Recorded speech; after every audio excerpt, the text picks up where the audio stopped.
नमस्कार। श्री नारायण गुरु open university के BA Hindi programme में आप सबका हार्दिक स्वागत है। मैं doctor Sudha, assistant professor, department of Hindi, Shri Narayan Guru open university Kollam. आज हम core course B21 HD 01 DC Hindi साहित्य का इतिहास आदिकाल से रेतिकाल तक नामक पेपर के फर्स्ट ब्लॉक यूनिट 2 के बारे में चर्चा करेंगे। दूसरा यूनिट है आदिकाल सामाजिक, राजनीतिक, सांस्कृतिक पहलू। किसी भी काल के साहित्य इतिहास को समझने के लिए उसकी परिस्थितियों का परिचय पाना आवश्यक है। इसलिए हिंदी साहित्य के इतिहास के आदिकालीन सामाजिक, राजनीतिक, सांस्कृतिक പരിസ്ഥിതിയും പരിചയം ആവശ്യമാണ്. അതായത് ഏത് കാലഘട്ടത്തെയും സാഹിത്യത്തെക്കുറിച്ച് മനസ്സിലാക്കണമെങ്കിൽ അത് എഴുതപ്പെട്ട കാലഘട്ടത്തിന്റെ സാമൂഹികവും രാഷ്ട്രീയവും സാംസ്കാരികവും അതുപോലെ തന്നെ മതപരമായ സാഹചര്യങ്ങളെക്കുറിച്ചും നമ്മൾ അറിയേണ്ടതുണ്ട്. पहले हम सामाजिक परिस्थितियों के बारे में देखें। राजनीतिक और धार्मिक परिस्थितियों ने सामाजिक दशा को प्रभावित किया। वर्ण व्यवस्था जाति भेद में बदल गई। छुआछूत के नियम कठोर बन गए। अमीर गरीब भेदभाव समाज में फैले। साधारण जनता अंधविश्वास में फंस गई। राजा को बहु विवाह करने की रीति थी। नारी को केवल भोग वस्तु मानी गई। आम जनता शासन और धर्म दोनों ओर से निराश्रय बन गई। सामाजिक दशा अशांतिपूर्ण और अव्यवस्थित हो गई। आगे हम राजनीतिक परिस्थितियों से परिचय प्राप्त करें। राजनीतिक दृष्टि से तत्कालीन समाज पराजय का काल है, क्योंकि विदेशी आक्रमण, आपसी फूट और पारस्परिक विद्वेष के कारण देश खोखला होता रहा। हर्षवर्धन के बाद उत्तर भारत को एक सूत्र में बांधने के लिए एक शक्ति नहीं थी।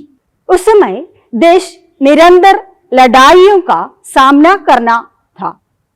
अपने राज्य का विस्तार, शौर्य प्रदर्शन के लिए युद्ध, हिंदू राजाओं का विवाह संबंधित लोभवृत्ति, आक्रमणों की परंपरा आदि के कारण लड़ाइयां बारंबार आते रही। देश में शक्ति और एकता नष्ट होने लगी।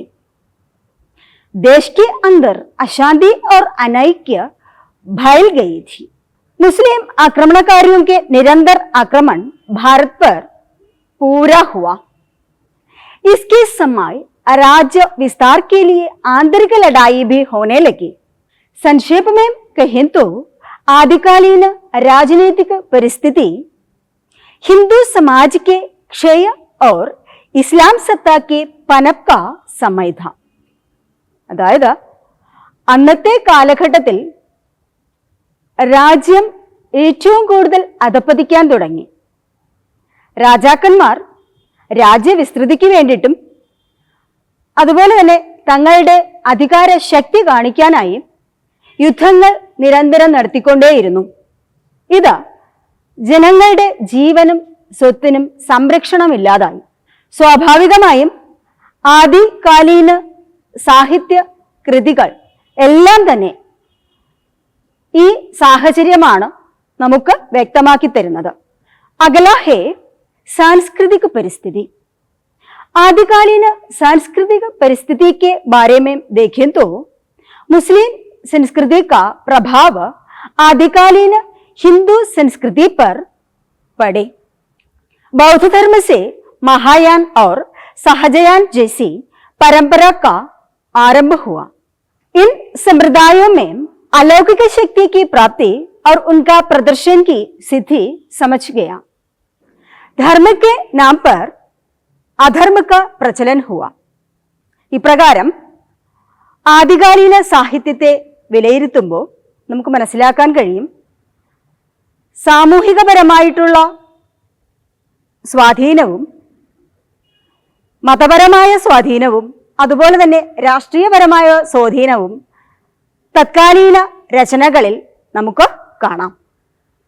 ആദ്യകാലീന സാഹിത്യത്തിലും ഇപ്രകാരം ആ കാലഘട്ടത്തിലെ രാജാക്കന്മാരുടെ ഭരണം, അന്നത്തെ മതപരമായ അന്ധവിശ്വാസം, സംസ്കാരത്തിൻ്റെ അധപതനം, ഇതെല്ലാം प्रस्तुत रचनाകളിൽ നമുക്ക് കാണാൻ കഴിയും. इतना है हमारा दूसरा यूनिट का विवरण. आशा करती हूँ कि आपको ये सब फायदा होगी. धन्यवाद.